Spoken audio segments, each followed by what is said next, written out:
Hello दोस्तों, मैं जसवंत राव आपके अपने यूट्यूब चैनल मैथ डेमोक्रेसी में आपका स्वागत करता हूं। और आज के वीडियो में हम लोग चर्चा करने वाले हैं नंबर सिस्टम का पार्ट 2। कल के वीडियो में हमने पार्ट 1 कंप्लीट कर लिया था और उस वीडियो में हमने नंबर सिस्टम का बेसिक कंप्लीट कर दिया था आधे से ज़्यादा। अब आधे से ज़्यादा हमने वहाँ पर आपको कंप्लीट कर दिया था पूर्ण संख्याएं, प्राकृतिक संख्याएं, सम संख्याएं, विषम संख्याएं, भाज्य और अभाज्य संख्याओं तक हमने उसमें चर्चा कर ली थी। अगर आपने वो वीडियो अभी तक नहीं देखा तो वो वीडियो आप ज़रूर देखें। अगर आपको नंबर सिस्टम का बेसिक कंप्लीट करना है और यहाँ से आप 1-2 नंबर पक्के कर पाएंगे। तो चलिए हम लोग बात करते हैं परिमेय संख्या के बारे में। हम बात करते हैं किसकी? हम बात करते हैं परिमेय संख्या के बारे में। परिमेय संख्या क्या होती है? परिमेय संख्या क्या होती है? देखिए, सभी लोग आप लोग पढ़ चुके होंगे कि परिमेय संख्या के बारे में कहीं ना कहीं से यूट्यूब पे पढ़ा होगा या फिर कहीं कोचिंग में पढ़ा होगा, किताबों में भी आपने पढ़ा हो सकता है कि परिमेय संख्या क्या होती है। अब हम लोग चर्चा करेंगे कि इस संख्या की तह तक जाएंगे कि परिमेय संख्या होती क्या है। परिमेय संख्या एक ऐसी संख्या होती है जिसका एक अंश और एक हर होना जरूरी है। परिमेय बराबर हम आपको बता दें कि परिमेय बराबर क्या होता है। परिमेय बराबर होता है अंश बटा हर। अंश बटा हर। परिमेय बराबर क्या होता है? अंश बटे हर। मतलब है कि जिसमें जिस संख्या का एक अंश हो और एक हर हो तो वो संख्या क्या कहलाएगी? परिमेय संख्या। अब हम आपको यहाँ पर एक चीज़ और बता दें कि जहाँ पर हर का मान कभी भी जीरो नहीं होगा। हर का मान कभी भी जीरो नहीं हो सकता। अंश जीरो हो सकता है, अंश जीरो हो सकता है, लेकिन हर कभी भी जीरो नहीं होगा। तो अब आप लोग समझ गए होंगे कि परिमेय का मतलब होता है अंश बटे हर। इसको हम दूसरी भाषा में एक भिन्न का नाम भी दे सकते हैं कि एक भिन्न परिमेय संख्या होती है। अब हम चर्चा कर लेते हैं किस पे कि हमने आपको बताया था पूर्ण संख्याओं के बारे में। अगर आपने पूर्ण संख्याओं के बारे में जानना है तो आप हमारे पहले वाले वीडियो को ज़रूर देखें कि पूर्ण संख्याओं के बारे में हमने बताया था कि पूर्ण संख्याएं कहाँ से शुरू होती हैं? जीरो से। पूर्ण संख्याएं कहाँ से? 0, 1, 2, 3 डॉट डॉट डॉट कहाँ तक जाता है? अनंत तक। अनंत तक की संख्याओं को, जीरो से लेकर अनंत तक की संख्याओं को हम लोग क्या बोलते हैं? पूर्ण संख्याएं। अब जितनी भी दुनिया में पूर्ण संख्याएं हैं वो सारी संख्याएं परिमेय संख्याएं होती हैं। अब आप कहोगे कि सर अभी आपने बताया कि एक अंश और एक हर होना ज़रूरी है, यहाँ पर तो हर है ही नहीं, यहाँ पर तो हर है ही नहीं। तो यहाँ पर अगर हर नहीं है तो इसके बटे में एक कर दें तो कोई फ़र्क पड़ेगा? नहीं पड़ेगा। कल के वीडियो में हमने एक के बारे में भी बहुत कुछ चर्चा किया था कि एक ऐसी संख्या है कि जिसका गुणा करें, भाग करें या पावर चढ़ाएं तो किस संख्या के मान में कोई परिवर्तन नहीं होता है। अगर इसके पास हर नहीं है तो इसके बटे में भी एक कर सकते हैं, तो ये क्या बन गया? ये भी परिमेय संख्या बन गई। अगर इसके पास हर नहीं है तो इसके पास भी क्या कर दिया? एक बना दिया, तो ये भी हो गया क्या? परिमेय संख्या। इसी तरह से कोई भी संख्या हो, कोई भी पूर्ण संख्या हो तो वहाँ पर आपको हर नहीं है अगर आपके पास, तो आप क्या करेंगे? वहाँ पर बटे में क्या कर देंगे? एक, वही बन जाएगा उसका हर।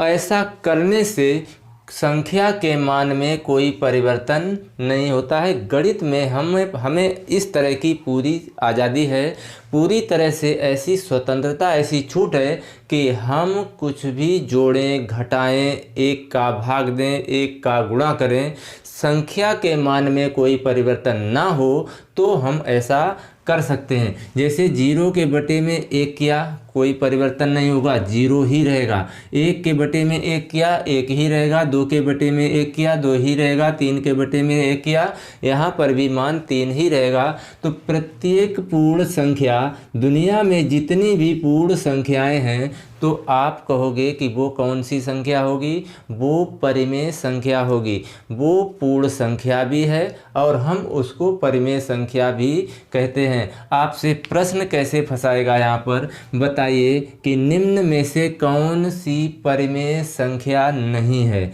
निम्न में से कौन सी परिमेय संख्या नहीं है? 0, 2, 3/5, या वो कह देगा आपको 12/16, आपको कह देगा 12/16। अब आप कहोगे कि इनमें से सभी परिमेय संख्याएं हैं, इनमें से सभी परिमेय संख्याएं, क्योंकि अभी अभी हमने बताया कि अगर जिसके बटे में क्या है, जिसके बटे में एक हर नहीं है, तो हम क्या कर देंगे? हर एक बना देंगे।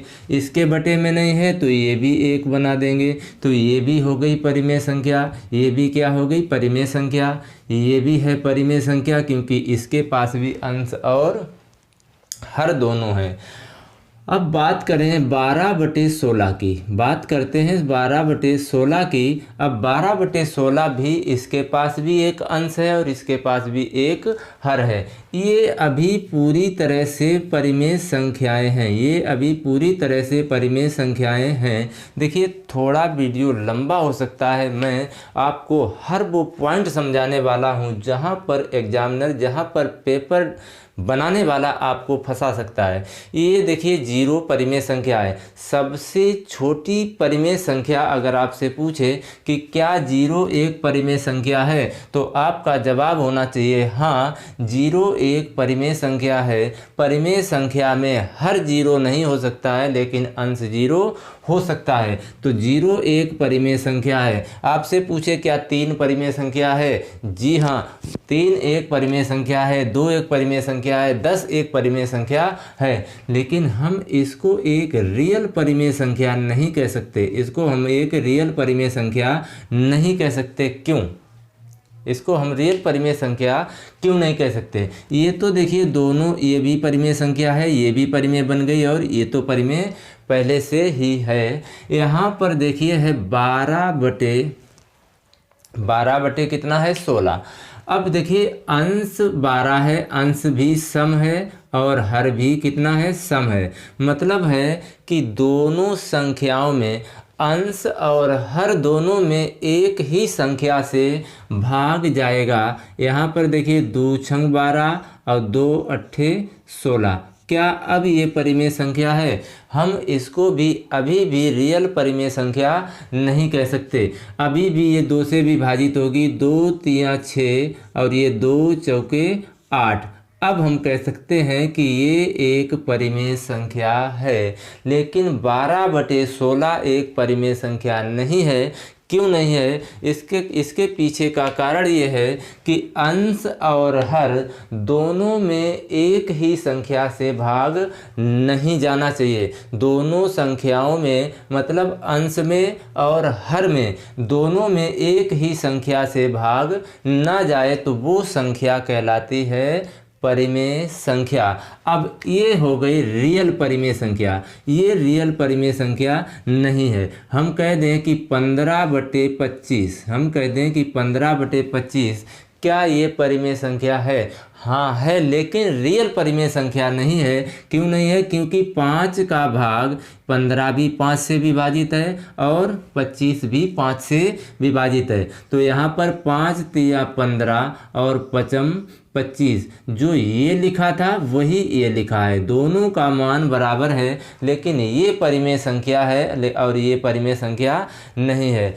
परिमेय संख्या तभी कही जाती है जब अंश और हर दोनों किसी भी संख्या से विभाजित ना हो। एक विभाजित हो मतलब दोनों विभाजित ना हो। हम कह दें कि अगर बताइए कि 9/9 अगर हम कह दें 7 या 9 कह दें 10, 9/10, अब ये परिमेय संख्या है। ये क्या है? परिमेय संख्या है, 9/10 एक परिमेय संख्या है। अब आप लोग समझ गए होंगे कि किस संख्या को हम परिमेय संख्या कहते हैं। तो परिमेय संख्या के बारे में हमने यहाँ पर चर्चा कर दी। अब हम वहाँ पर थोड़ा लिख देते हैं कि आपको क्या क्या याद रखना है। आपको क्या क्या याद रखना है कि परिमेय संख्या वो संख्या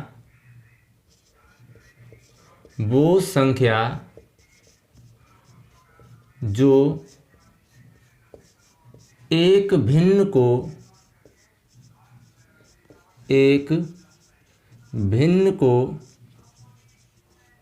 निरूपित करती है, एक भिन्न को निरूपित करती है, तो वो क्या कहलाएगी?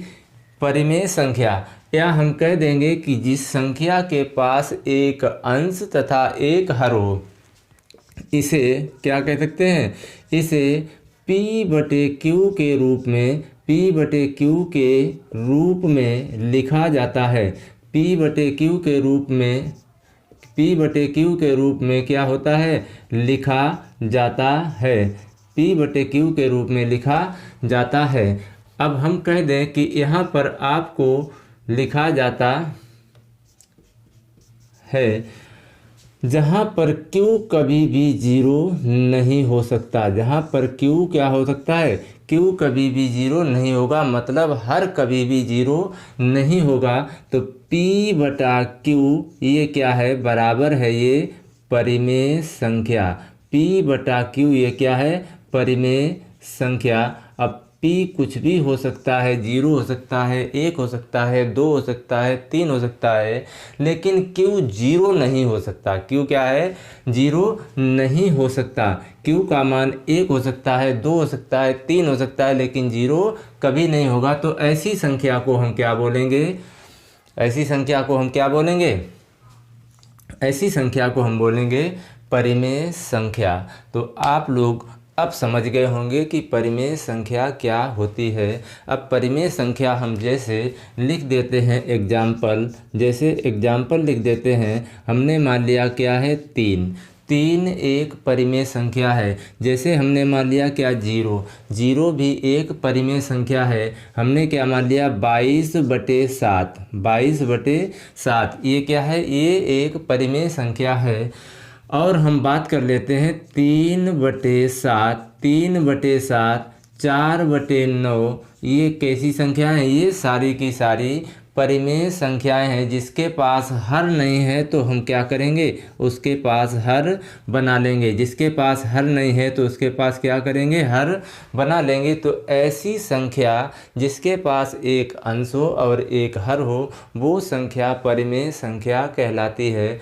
अब आप जिंदगी में कभी नहीं भूलेंगे कि परिमेय संख्या हम कब कहते हैं और कब नहीं कहते हैं, लेकिन 15/25 परिमेय संख्या नहीं कह सकते। अभी हम इसके बारे में सारे पॉइंट्स आपको लिखा देंगे, वो आप अपनी कॉपी पे लिख लेना। तो चलिए अब हम बात करते हैं क्या? अपरिमेय संख्या के बारे में। अब हम क्या बात करते हैं?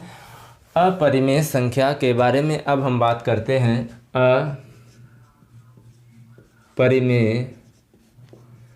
अपरिमेय संख्या। अब हम बात करते हैं किसकी? अपरिमेय संख्या के बारे में। अब अपरिमेय संख्या क्या होती है? देखिए, अपरिमेय संख्या एक ऐसी संख्या जिसका कोई निश्चित मान नहीं होता है, या हम अपनी भाषा में समझाने की आपको कोशिश करेंगे कि जितने भी अभाज्य संख्याएं हैं। अब आपने अभाज्य संख्या के बारे में हमने बहुत गहराई से चर्चा किया था कि अभाज्य संख्या कब होती है और कब नहीं होती है। प्रथम अभाज्य संख्या जैसे 2। प्रथम अभाज्य संख्या क्या है? 2। एक ना भाज्य है और ना ही अभाज्य है। उसके बाद 3, उसके बाद 5, 7, 11, ये सारी की सारी क्या है? अभाज्य संख्याएं हैं। हम बात करने वाले हैं अपरिमेय की। काय की बात करने वाले हैं? अपरिमेय की। तो इसके ऊपर अगर रूट लगा दें तो ये बन जाती है अपरिमेय संख्या। मतलब अभाज्य संख्या का वर्गमूल अपरिमेय संख्या कहलाती है। अभाज्य संख्या का वर्गमूल √3, ये क्या है? अपरिमेय है। 5 क्या है? परिमेय है। 3 क्या है? परिमेय है। 2 क्या है? परिमेय है। लेकिन √2 अपरिमेय संख्या है। √3 क्या है? अपरिमेय संख्या है। अगर 5 के ऊपर अंडर लगा दें तो ये क्या बन जाएगी? अपरिमेय संख्या। अगर 7 है, केवल 7 है, तो ये है परिमेय संख्या। तो ये क्या है? परिमेय है। लेकिन इसके ऊपर अगर रूट लगा दें तो ये बन जाएगी क्या? अपरिमेय संख्या। तो इस तरह से हम आपको समझाने में कितना सफल हो रहे हैं, शायद हम बेहतर तरीके से आपको समझाने की कोशिश कर रहे हैं कि जितनी भी अभाज्य संख्याएं हैं उन सभी का वर्गमूल कहलाता है अपरिमेय संख्या। उन सभी का वर्गमूल क्या कहलाता है? अपरिमेय संख्या। तो चलिए हम इसकी परिभाषा को लिख लेते हैं कि सभी अभाज्य संख्याओं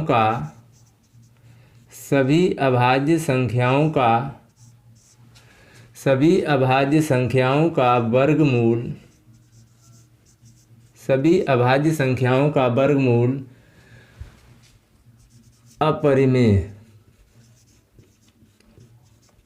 अपरिमेय संख्या कहलाती है। अपरिमेय संख्या कहलाती है।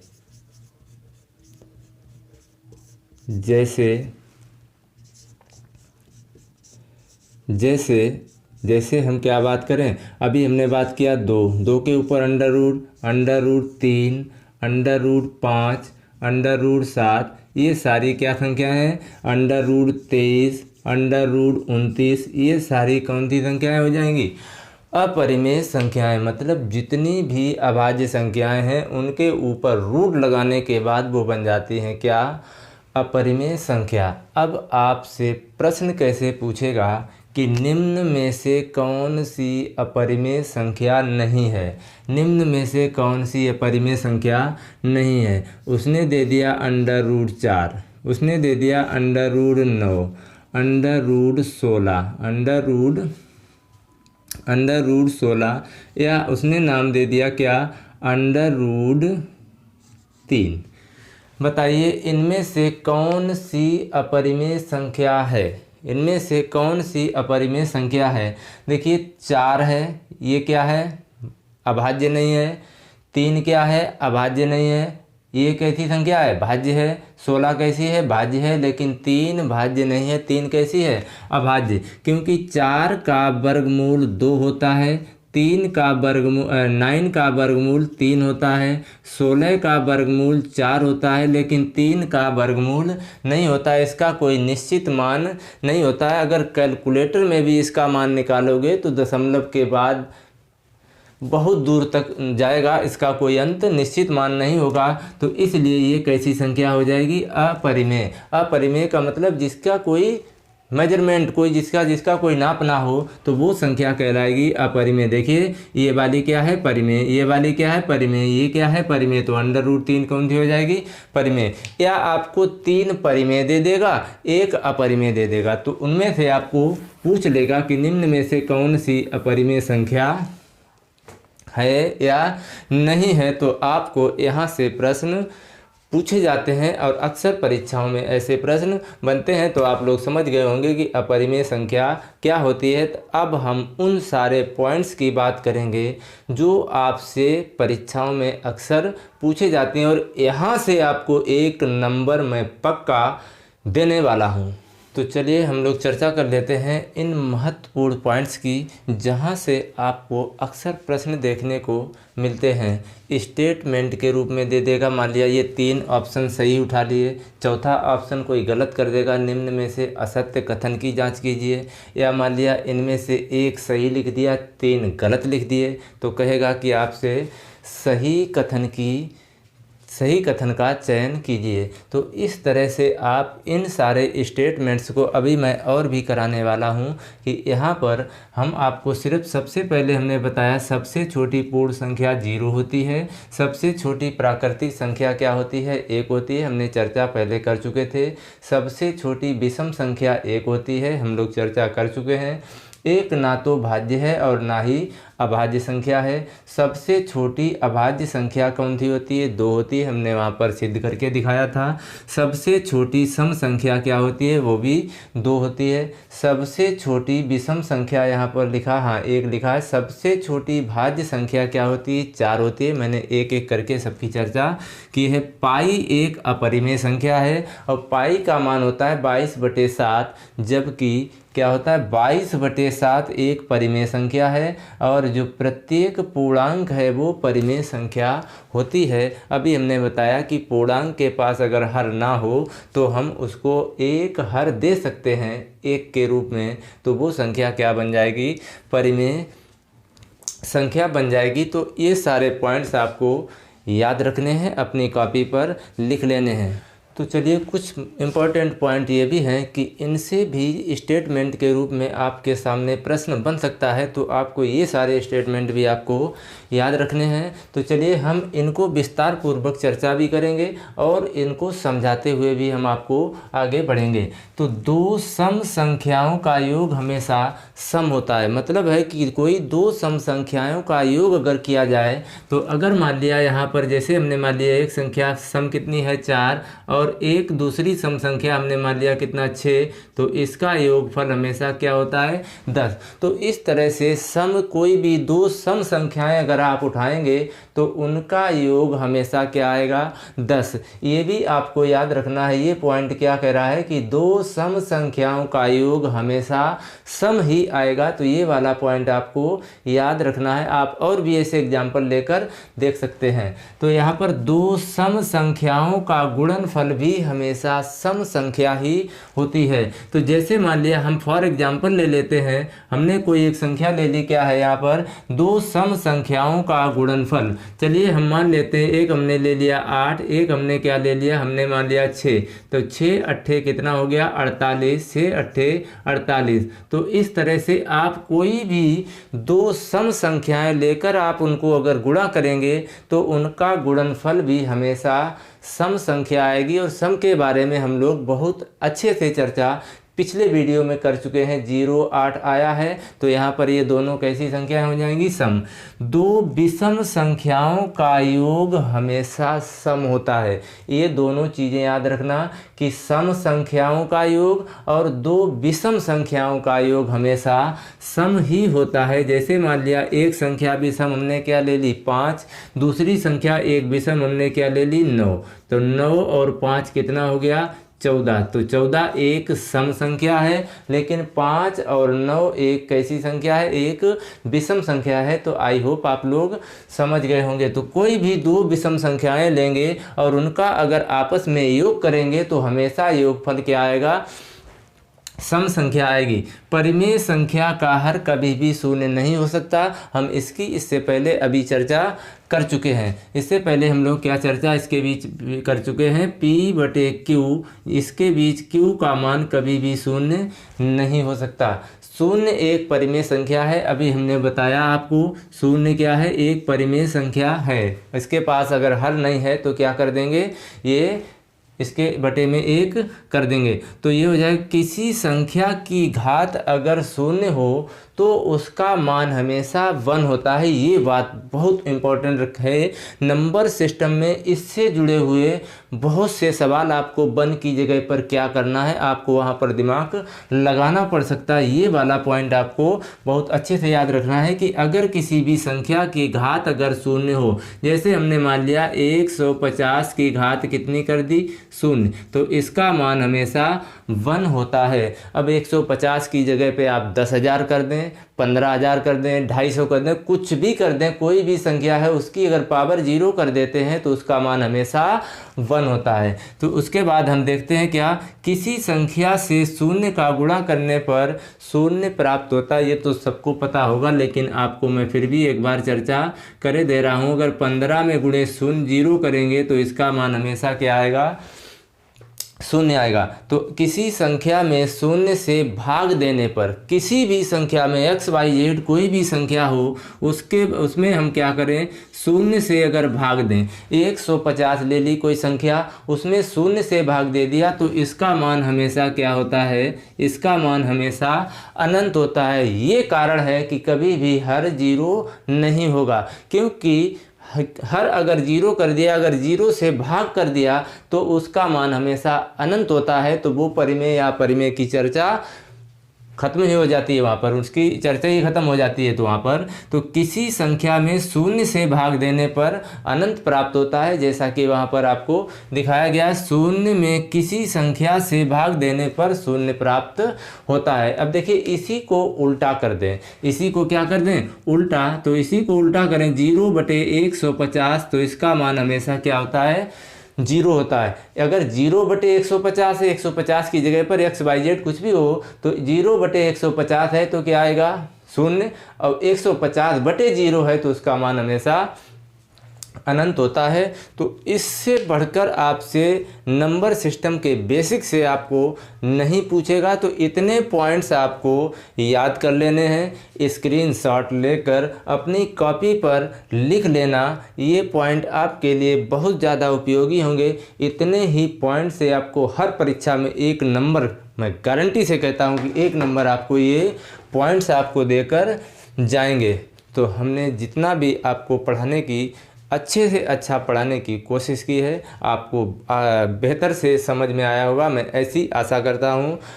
अगर आपको हमारा वीडियो अच्छा लगा तो हमारे चैनल को सब्सक्राइब कर देना, वीडियो को लाइक कर देना और एक कमेंट भी लिख देना, जिससे हमारा उत्साहवर्धन हो सके।